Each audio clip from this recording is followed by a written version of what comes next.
Ya itu tadi Ahmad Albar featuring Erwin Gutawa, Jangan Ada Angkara, sebuah lagu lawas ya yang kemudian di apa ya rearrangement oleh Erwin Gutawa dengan nuansa orkestranya jadi kelihatan megah gitu ya. Kedengaran megah. Oke, masih di Serbuk Senin Berbuku bersama saya Ribut Awandi di FM 91,2 Radio Kota Batik News Interaktif Solutif. Dan kita lanjutkan aja langsung ya untuk pembacaan buku kita malam hari ini. Ya, ada yang gabung ternyata. Saya sapa dulu yang sudah bergabung. Ada Bung Zainal di Banyurip. Ya, gimana kabar? Assalamualaikum Mas Ribut. Waalaikumsalam Bung Zainal ya. Selamat malam juga ya Bung Zainal di Banyurip. Nah ini komentarnya gini nih. Kadang kemana mencari kesejukan untuk sebuah hati atau udara AC?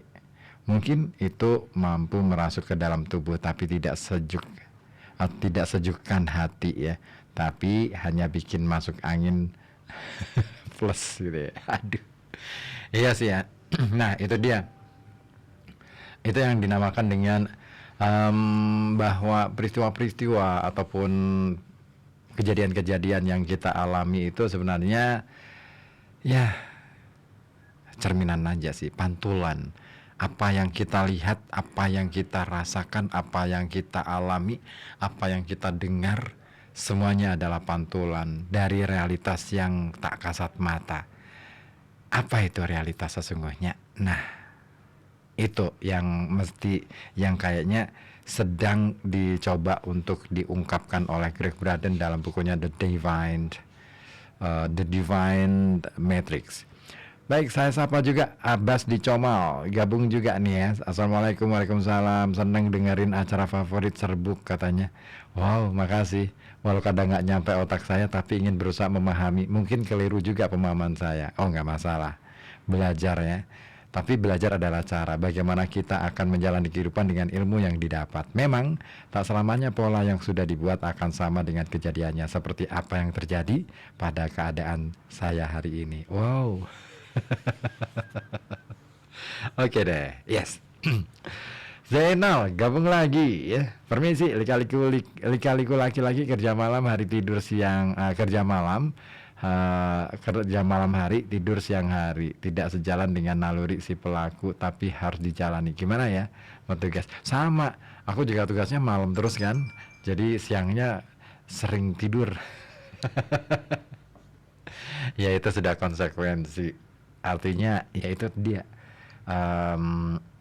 apa ya, kalau sudah menjadi konsekuensi ya mau nggak mau harus kita jalani ya. Baik, terima kasih Zainal di Banyurip dan juga Pak Abbas ya di Comal. Thank you. Baik, saya akan bacakan lanjutannya di bagian berikutnya. Tadi ada satu pengalaman menarik yang dituliskan juga oleh Greg Braden, bagaimana ibunya ya yang kemudian sembuh dari kanker gara-gara sebelumnya anjing yang biasa peliharaan ibunya itu menunjukkan perilaku yang tidak biasa. Kemudian begitu dibawa ke dokter, ternyata ketika dilakukan ronsen ternyata ada bercak-bercak pada dinding paru-parunya si anjing ini, dan ternyata kondisi ini menjadi tanda atau sinyal tentang kondisi kesehatan sang ibu. Keren ya. Dan itulah percakapan alam semesta kepada kita. Iya, alam, semua elemen yang ada di dalam alam semesta ini sebenarnya selalu bercakap-cakap dengan kita. Kitanya aja yang kadang-kala nggak mau dengar, nggak mau ngerti, nggak peduli gitu ya. Sampai akhirnya kita baru menyadari ketika segala sesuatu yang fatal terjadi. Iya, alam itu berbicara pada kita.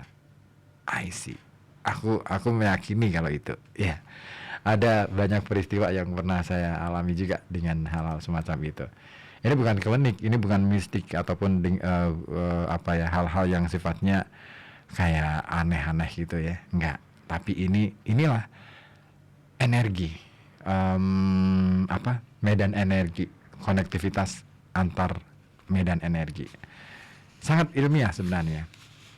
Baik, saya akan bacakan bagian berikutnya yang diberi judul kecil, ketakutan terbesar kita. Apa kira-kira?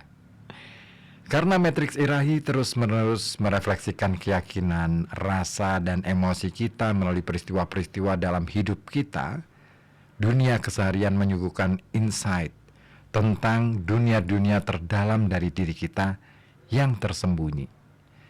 Dalam cermin pribadi, kita diperlihatkan keyakinan, cinta, dan ketakutan sejati kita. Dunia ini adalah sebuah cermin yang kuat, hal yang tidak selalu mudah dihadapi. Dengan penuh kejujuran, kehidupan memberi kita jendela langsung menuju realitas tertinggi dari keyakinan kita. Dan terkadang pantulan dari keyakinan kita datang kepada kita melalui cara-cara yang tak pernah kita duga. Saya ingat sebuah kejadian yang berlangsung di toko Safeway di pinggir kota Denver pada suatu malam di tahun 1989. Di perjalanan pulang menuju rumah dari kantor, saya mampir seperti yang sering saya lakukan untuk membeli bahan makan malam. Saat berjalan di bagian makanan kaleng, keadaan sangat sepi. Hanya ada saya bersama seorang ibu muda dan anak perempuan kecilnya yang duduk di keranjang belanja. Mereka jelas sedang terburu-buru dan tampak senang berbelanja di akhir hari yang panjang seperti saya. Saat mulai kembali mencocokkan apa yang ada di daftar belanjaan dengan kaleng di rak, tiba-tiba saya dikejutkan oleh jeritan keras sang anak. Itu bukan jeritan biasa. Anak kecil itu sendirian di keranjang belanja dan ia ketakutan, sangat ketakutan. Dalam beberapa detik, sang ibu buru-buru kembali mendekati anaknya dan menenangkannya. Segera saja anak itu berhenti menjerit dan segalanya kembali normal. Meskipun kita semua pernah melihat kejadian serupa sebelumnya, sesuatu terasa berbeda bagi saya malam itu. Entah kenapa, alih-alih mengabaikan insiden biasa itu, saya benar-benar memperhatikan apa yang sedang terjadi. Secara naluriah, mata saya menelusuri lorong. Saya memang sempat melihat sang ibu sesaat menjauh dari keranjang belanja, meninggalkan anak umur 2 tahunnya sendirian selama beberapa saat. Hanya itu saja.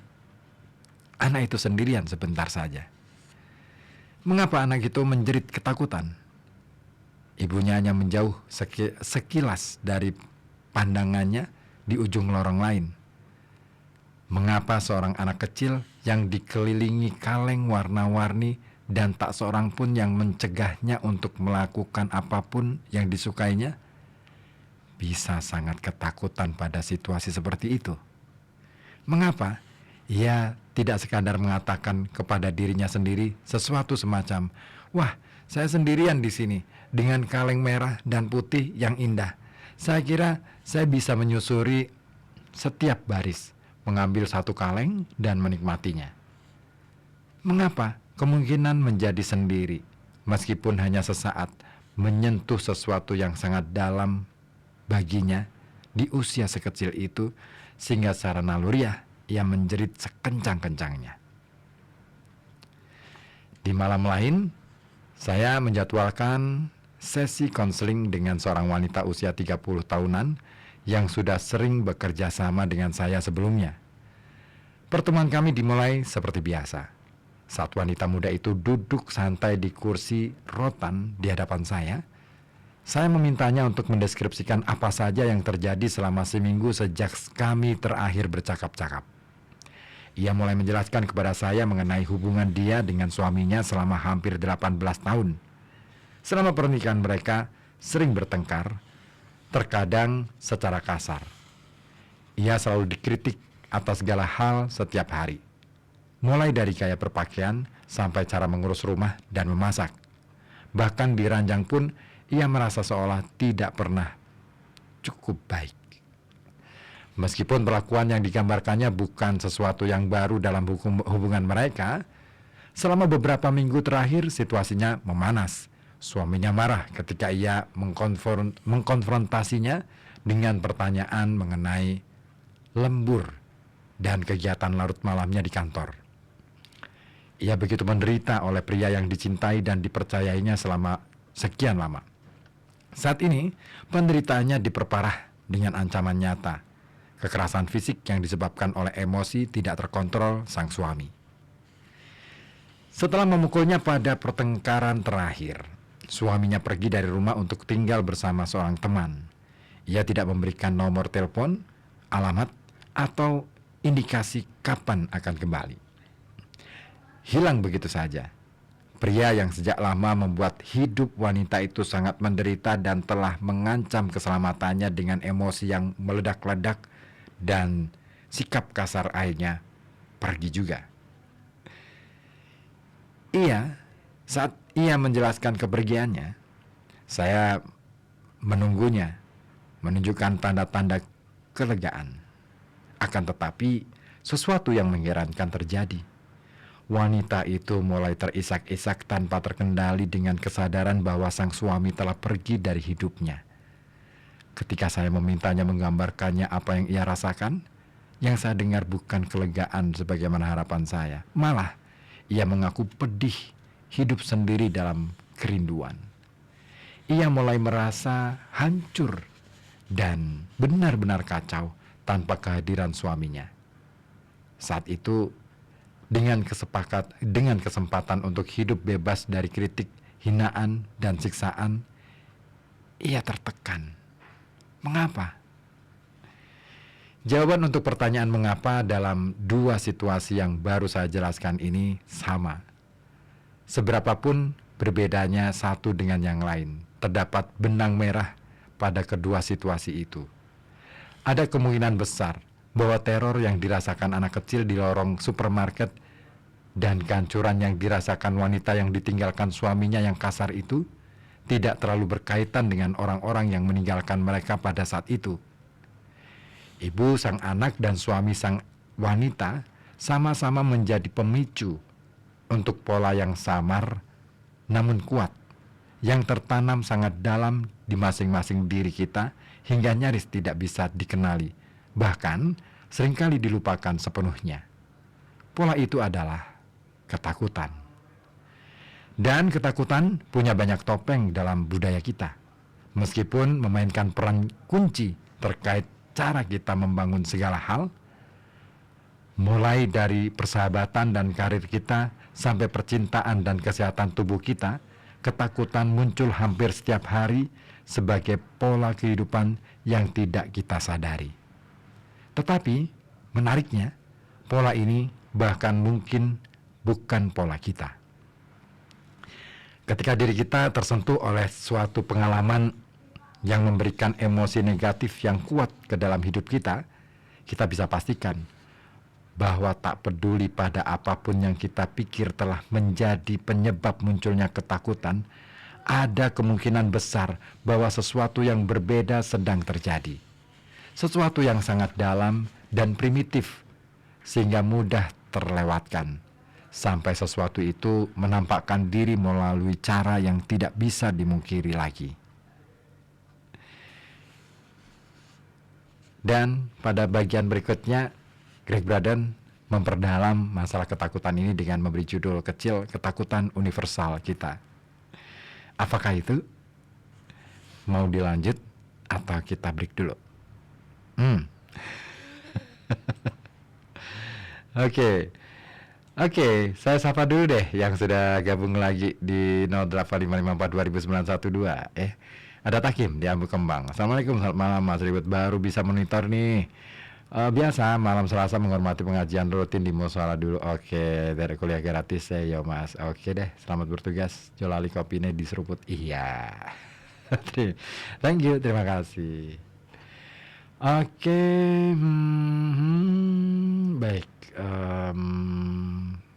Siapa nih? Oh, saya lanjut aja ya, ketakutan universal kita.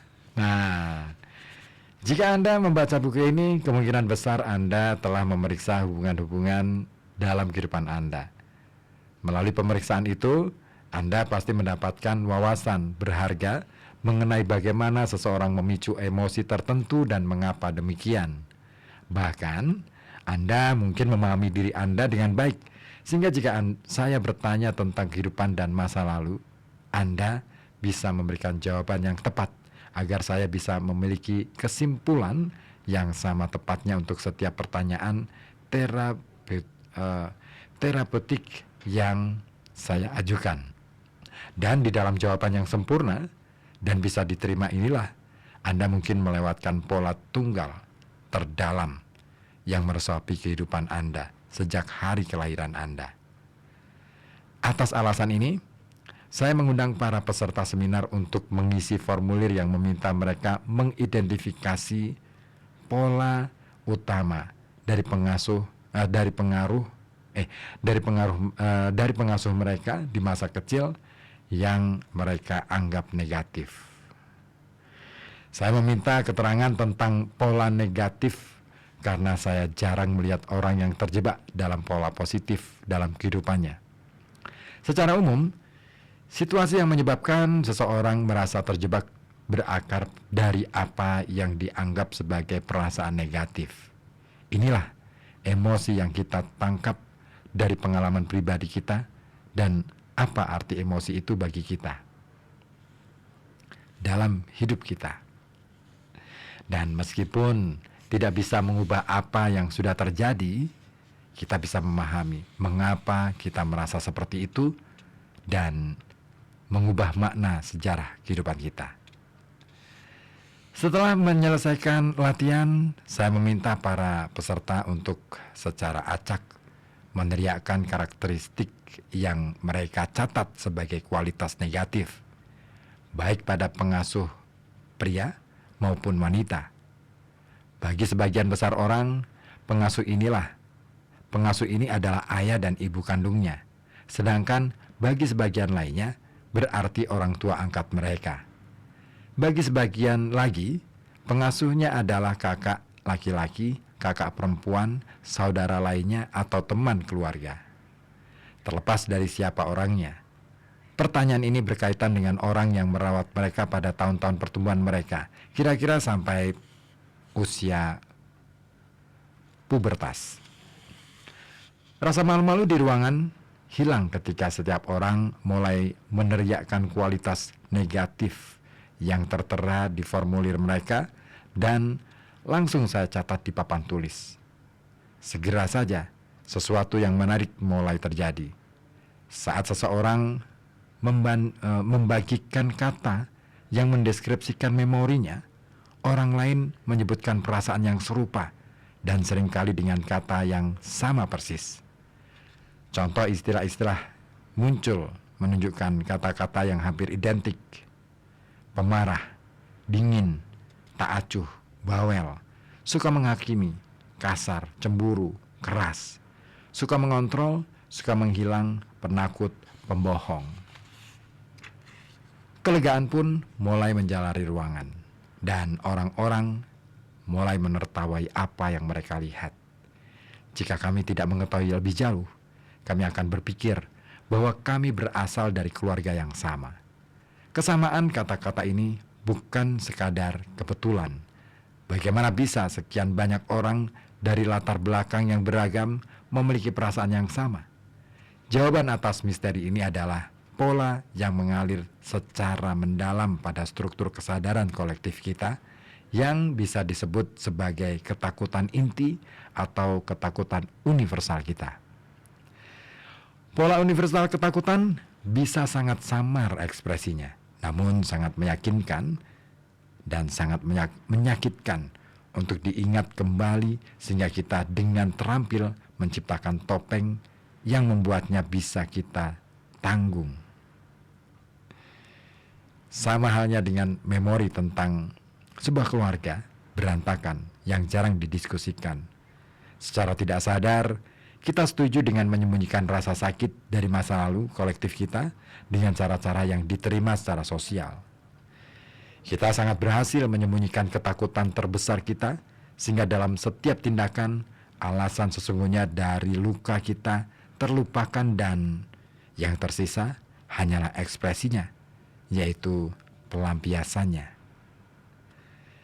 Sebagaimana wanita yang kehilangan suaminya atau anak kecil yang menjerit di supermarket, mungkin tidak sadar mengapa mereka merasa dan bereaksi seperti itu. Demikian pula kita. Karena kita menutupi rasa takut kita, kita tidak pernah perlu berbicara tentang luka terdalam hidup kita. Tetapi tetap saja ia hadir bersama kita, tak kunjung hilang dan tak terselesaikan sampai sesuatu terjadi dan kita tidak bisa berpaling lagi. Ketika kita membiarkan diri kita untuk melihat lebih dalam momen-momen kehidupan yang berpengaruh dalam hidup kita, apa yang kita temukan adalah sebesar apapun perbedaan ketakutan kita, ketakutan-ketakutan itu bisa dibagi ke dalam 3 pola dasar atau kombinasi dari ketiganya: perpisahan dan pengabaian, kerendahan diri, penyerahan diri, dan kepercayaan. Mari menyelidiki masing-masing pola itu. Nah, seperti apa kira-kira? Baik, masih akan saya lanjutkan, tapi saya mau sapa dulu yang sudah bergabung. Ada Bu Titik Sumarni Bu Titik Sumarni ya di Pesindon. Selamat malam Mas Ribut, selamat malam Bu Titik. Suka sekali menyimaknya. Saya punya cerita waktu itu saya mau meminjam 5 juta ke kawan, tapi kawan saya menolaknya dengan alasan akan digunakan untuk membeli motor cowok buat suaminya. Dan esoknya terbeli. Namun tidak sampai seminggu suaminya meninggal kecelakaan tunggal di dekat rumahnya. Uang habis, motor rusak, suaminya tiada.